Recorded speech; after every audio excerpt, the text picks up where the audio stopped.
Bonjour à toutes et à tous et bienvenue dans cette nouvelle vidéo consacrée encore une fois à l'univers des nouvelles technologies et aujourd'hui encore une fois à un test de matériel, mais un type de matériel qu'on n'avait encore jamais testé sur la chaîne. Il s'agit d'une serrure connectée, une serrure de la marque Wheelock, qui est donc une marque chinoise et qui m'a proposé de m'envoyer gratuitement le produit pour pouvoir le tester et vous en faire un retour. On regarde donc un peu comment fonctionne cette serrure, ses avantages et ses inconvénients juste après l'intro.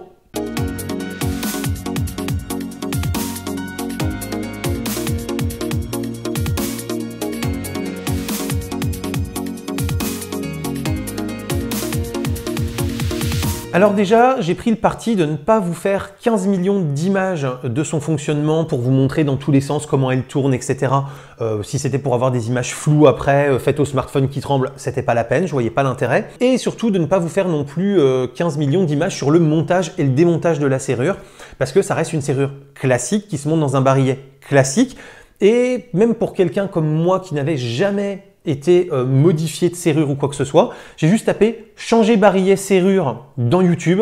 J'ai trouvé un petit tuto qui durait 3 minutes. Il vous montre la vis à enlever, vous faites glisser le barillet, vous remettez le nouveau barillet, vous remettez la vis, c'est réglé. Et bien sûr, après, vous adaptez la longueur en fonction.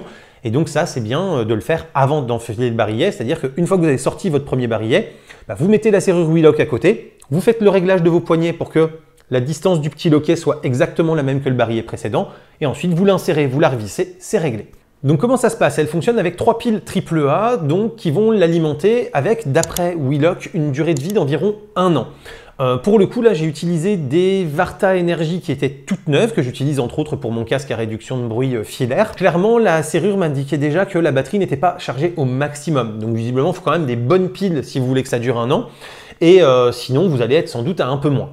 Comme je vous le disais, elle est donc très facile à installer. À l'aide du tuto que j'avais trouvé sur internet et des outils qui sont fournis à l'intérieur, j'ai pu démonter mon barillet, le remonter et alors que je n'y connaissais rien, ça m'a pris environ 8 minutes. Donc eux, ils annoncent 3. Alors effectivement, une fois que vous l'avez fait une première fois, je pense qu'en seulement 3 minutes, je serai capable de la redémonter et de la re-remonter. Mais pour un premier usage, comptez une petite dizaine de minutes, ce sera quand même largement suffisant. Elle s'adapte à une majorité de portes standards, c'est-à-dire qu'à partir du moment où vous avez un barillet qui ressemble à celui que vous voyez là sur les images, eh bien vous allez avoir une porte qui va fonctionner correctement et vous allez pouvoir l'adapter dessus. Donc ça c'est pareil, c'est une bonne chose puisqu'en gros, toutes les portes que j'ai vues récemment et qui sont installées, voilà, pas avec des vieilles clés ou des vieux systèmes, fonctionnent avec ce type de barillet, donc normalement vous ne devriez pas avoir de soucis pour l'utiliser. Elle n'a pas besoin de beaucoup d'espace, même si sur ma porte, effectivement, elle passait tout juste en frottant un peu sur le joint à cause de la taille de la poignée. Mais donc, globalement, je pense que 99% des portes pourront accueillir cette Wheelock sans avoir de soucis. Quand j'ai été voir un petit peu aussi sur le web après, je me rends compte que beaucoup de gens ont ce même souci de dire que ça passe très à rien du tout, mais ça passe. Donc, visiblement, tous les gens qui l'ont testé n'ont pas de soucis et ça fonctionne. Vous n'êtes pas obligé de taillader votre porte pour que ça fonctionne, pas de problème à ce niveau-là. Le bundle est particulièrement complet puisque sont fournis à l'intérieur la clé BTR qui va vous permettre de dévisser, de visser et de régler la distance entre les deux poignets pour s'adapter à toutes les portes.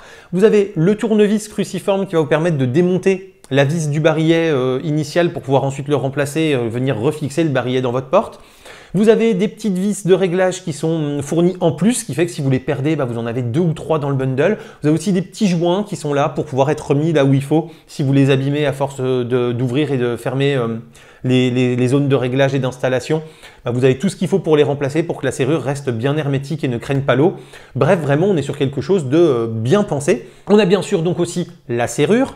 On a 3 petites cartes RFID qui sont fournies avec, qui vont permettre de déverrouiller la serrure sans utiliser de code et c'est beaucoup plus rapide et beaucoup plus pratique que de taper le code. Et enfin, dernière petite chose, on a des manuels, dont un manuel en français et bien que le français soit très approximatif, il reste parfaitement compréhensible et en suivant les étapes, j'ai pu sans problème réaliser l'installation de cette serrure. Comme je vous le disais, le déverrouillage se fait soit par un code que vous tapez directement sur la serrure, soit par le badge RFID. Alors pour le coup, moi j'ai trouvé qu'à l'usage, pendant presque 4 semaines d'usage, le badge RFID était quand même beaucoup plus pratique puisqu'en fait vous appuyez juste sur le petit cadenas, vous posez le badge RFID et c'est déverrouillé. Donc ça c'est quand même super pratique parce que c'est extrêmement rapide. C'est un clic, une pause, vous tournez. C'est vraiment instantané, il n'y a pas 1 ou 2 secondes de réaction le temps qu'elle se déverrouille. Franchement, ça marche super bien. Alors que le code, faut appuyer sur le cadenas, taper votre code et ensuite tourner.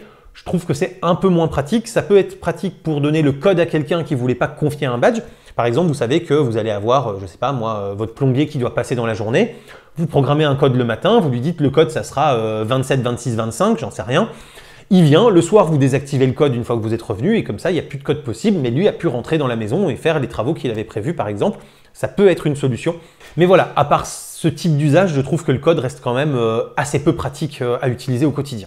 Et pour le coup, cette serrure connectée peut être utilisée par beaucoup de gens puisque vous pouvez rentrer jusqu'à 10 codes différents dedans et surtout y connecter 20 cartes RFID. Donc il y en a 3 qui sont fournies, vous pouvez en racheter d'autres. C'est totalement interopérable, hein, vous n'êtes pas obligé de racheter les cartes RFID Wheelock spécifiquement. Et donc voilà, ça veut dire que même sur une famille avec 3-4 enfants ou sur un bâtiment associatif où vous êtes une 10-15aine à l'utiliser, chacun peut avoir son badge RFID pour pouvoir utiliser la serrure sans aucun problème. Autre avantage, c'est que la partie intérieure, elle, s'actionne quand vous voulez. Vous n'êtes pas obligé d'avoir de badge, de connexion Bluetooth ou quoi que ce soit. Donc, vous pouvez verrouiller la porte et la déverrouiller de l'intérieur sans aucun problème et sans être obligé d'avoir de clé ou d'avoir quoi que ce soit pour pouvoir faire ce verrouillage. Au cas où les piles seraient mortes au moment où vous allez venir pour ouvrir la porte, alors déjà, vous avez la possibilité d'être alerté quand il reste 20% de batterie. Mais on va voir que pour être alerté, il faut quand même utiliser cette porte régulièrement. Il ne faut pas qu'elle soit sur un local où vous n'allez jamais, même si c'est vous qui l'avez installée. On va y revenir. Mais donc, quand il reste 20% de batterie, vous pouvez être alerté.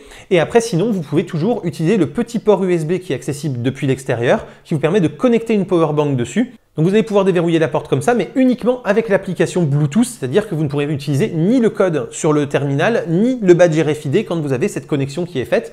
Mais ça vous permet au moins d'ouvrir la porte, de remettre des piles et d'être parti pour un tour. Si les piles sont retirées, bien évidemment, toutes les informations stockées restent, ça ne réinitialise pas la serrure. Et encore heureux, sinon ce serait trop facile, puisque les piles sont sur la partie extérieure de la serrure aussi, et bien de retirer les piles pour la réinitialiser et de pouvoir rentrer avec le code de base qui est 1, 2, 3, 4, 5, 6 à la livraison. Là au moins, vous êtes sûr que c'est bien votre code maître qui reste et que ce sont bien vos badges RFID qui restent enregistrés et que n'importe qui ne va pas pouvoir rentrer juste avec la petite BTR pour venir retirer les piles. En termes de fabrication, on est sur de l'acier inoxydable. Clairement, elle m'a donné confiance. Quand je l'ai regardé au visuel, ça avait l'air d'être aussi résistant que mon barillet habituel. Alors après, je me suis pas amusé voilà, à essayer de la tronçonner, à lui mettre des coups de marteau dedans, puisque je voudrais la garder et continuer de l'utiliser. Donc le but, c'était pas de la ruiner juste pour le test. Mais par contre, j'ai vu certaines vidéos sur le web, en cherchant aussi un petit peu, où elles se font fracasser à coups de marteau, à coups de pied, etc. Et où elles ont l'air de vraiment bien résister. Alors est-ce que c'est pile poil un exemplaire pour ce test-là, ou est-ce que c'est toutes qui sont fabriquées de cette qualité-là? Au regard du prix, au regard des diverses vidéos que j'ai trouvées sur le sujet, je pense qu'elles sont toutes correctement fabriquées et qu'il n'y aura pas de souci en termes de qualité de résistance. Petite chose à avoir en tête avec ce type de serrure, c'est qu'elles ne peuvent pas être crochetées comme une serrure classique avec les petits kits de crochetage qu'on peut trouver et où quelqu'un qui a de l'entraînement peut assez facilement déverrouiller votre serrure. Là, pour le coup, il faut quand même qu'il y ait une certaine connaissance en électronique pour voir comment bypasser un peu le système. Et donc, j'ai une partie de moi qui ne peut pas s'empêcher de se dire que c'est sans doute peut-être plus sécurisé qu'une clé classique. Et enfin, ça sert à rien, mais ça mange pas de pain, l'emballage est plutôt joli, plutôt bien conçu, plutôt bien fichu. Et voilà, ça fait toujours plaisir d'ouvrir un paquet voilà, et un objet qui est bien packagé. Ni point fort ni point faible, je reste quand même sur une question. Qu'en est-il de la sécurité réelle de cette serrure? Est-ce qu'elle est bien conçue sur la partie électronique pour ne pas pouvoir être chantée facilement et piratée facilement?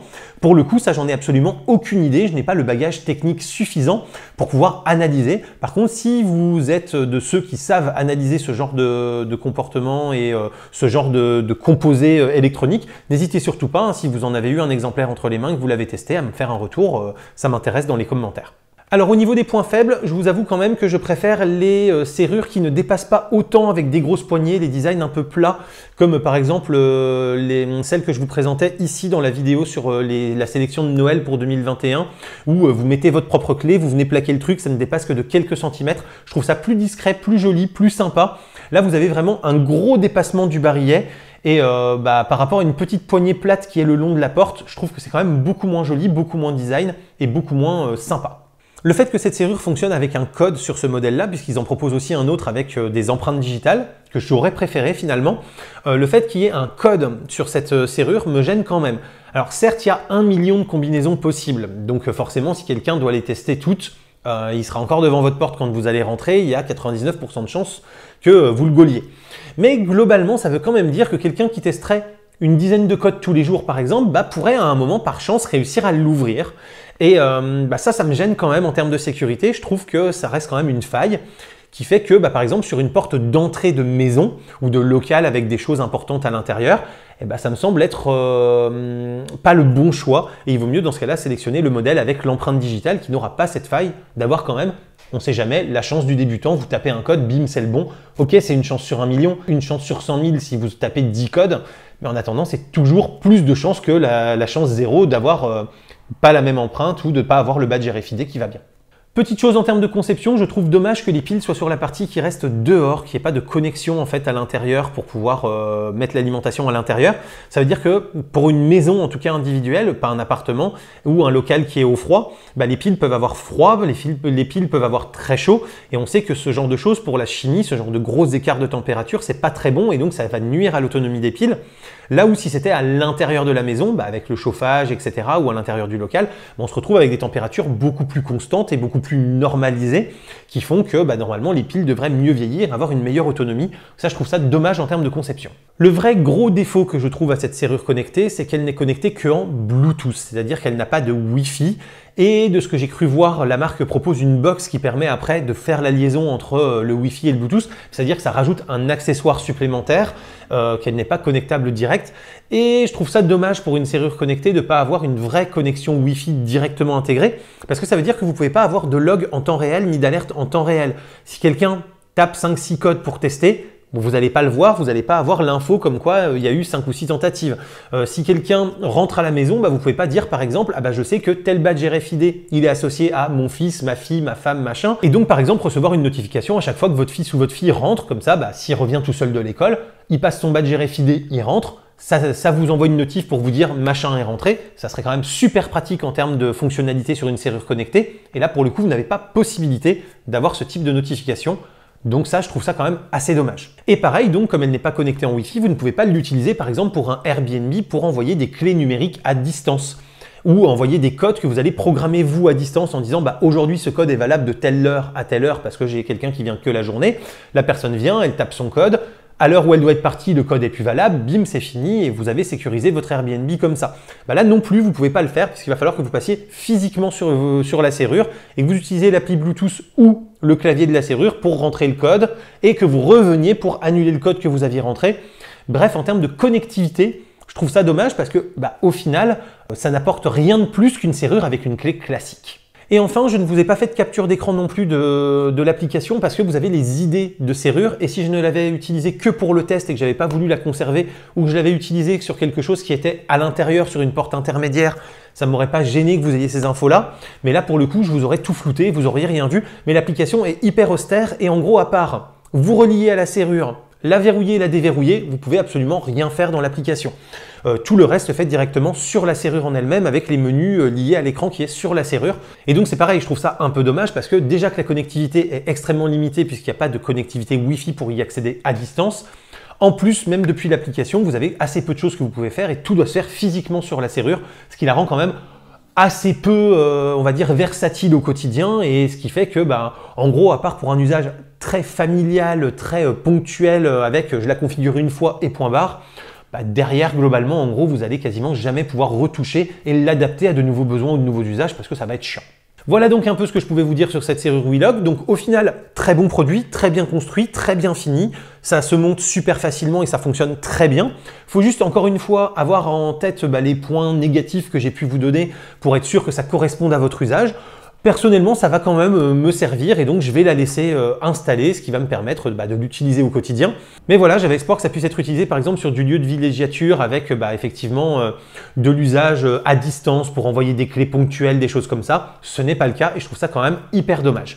J'espère en tout cas que cette vidéo vous a plu et vous a appris des choses. Si c'est le cas, n'hésitez pas à commenter, liker, vous abonner et partager. C'est le fameux clap, vous commencez à connaître. Vous avez également le Tipeee, le Utip et le bouton rejoindre qui vous permettent de soutenir la chaîne financièrement et de bénéficier d'avantages exclusifs que je vous invite à découvrir. Et quant à moi, je vous dis à très bientôt pour plein de prochaines vidéos, photos, techno, informatique et jeux vidéo qui font le contenu de la chaîne au quotidien. D'ici là, continuez de rester curieux et de regarder des vidéos sur YouTube. Salut à tous, bye bye.